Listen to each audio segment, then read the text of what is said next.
Mga kadribol, grabe, may matindi na namang usap-usapan sa paligid ni LeBron James. Eto na nga, pag-usapan natin, may posibilidad nga ba na sundan niya ang yapak ni Michael Jordan at tapusin ang karir niya hindi sa Lakers kundi sa Washington Wizards?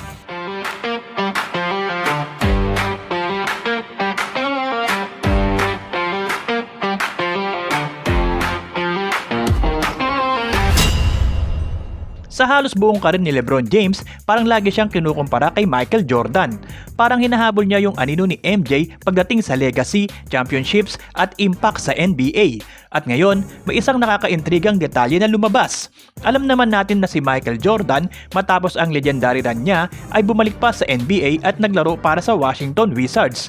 At ngayon, biglang nabanggit ang pangalan ni LeBron sa parehong konteksto. Walang konkretong indikasyon na gusto talagang lumipat ni LeBron. Sa totoo lang, well-entrenched siya sa Los Angeles. Komportable ang pamilya niya doon, settled ang buhay niya, at mukhang malabo na umalis pa siya sa ganitong stage ng karir niya. Pero heto ang nakakagulat. Nagbigay si LeBron ng glowing review sa Washington Wizards matapos ang kanilang mga galaw sa trade deadline. At isa sa pinakamalaking highlight, ang pag-acquire nila kay Anthony Davis, ang matagal ng kaibigan at teammate ni LeBron. Sa latest episode ng Mind the Game podcast, diretsahang sinabi ni LeBron, "I'm interested to see what they do and how it all comes together. With AD, obviously we know the talent level is out of this world. And Trey, with his ability to play pick and roll game, his ability to shoot the ball, his lob threat." Mga kadribol, isipin nyo to ha, pinupuri niya ang talent level ni AD. Tapos sinagdagan pa niya ng analysis tungkol sa pick and roll ability at shooting. Hindi ito simpleng compliment lang. Parang may genuine interest siya sa direksyon ng team. At hindi lang doon natapos. Sinabi pa niya na sa unang pagkakataon after ilang taon, masasabi raw natin na may pieces na ang Washington.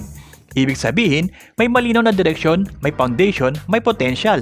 Dagdag pa niya, gusto rin daw niya ang young kid mula France na si Sarr. Naalala niya pa nga na 2 linggo lang ang nakalipas ay nakalaban niya ito. Great touch, great feel for the game, yan mismo ang sinabi niya.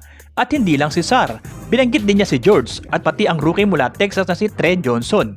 Ibig sabihin, hindi lang stars ang tinitignan niya, pati young core ng Wizards, nakikita niya ang potensyal. Ngayon, malinaw naman na wala pang konkretong balita na lilipat si LeBron. Hyperbolic pa nga kung tutuusin, pero interesting ang timing. Trade deadline, bagong roster moves, tapos biglang may public praise mula sa isa sa pinakamalaking pangalan sa liga. At kung iisipin mo, may historical parallel pa kay Michael Jordan. Parehong all-time great, parehong may usaping legacy, at pareho ring nabanggit ang Wizards sa dulo ng career narrative. Kung tutuusin mga kadribol, parang may kung anong namumuo sa nation's capital. At tama si LeBron, baka ito na yung panahon para mag-invest sa Wizards stocks. May veteran presence, may young talents, may bagong kombinasyon. Hindi man ito direktang indikasyon ng paglipat, pero sapat ito para pag-usapan. Dahil kapag si LeBron ang nagsalita, may bigat yan. At kapag pinuri niya ang isang team ng ganito kadetalye, siguradong may dahilan.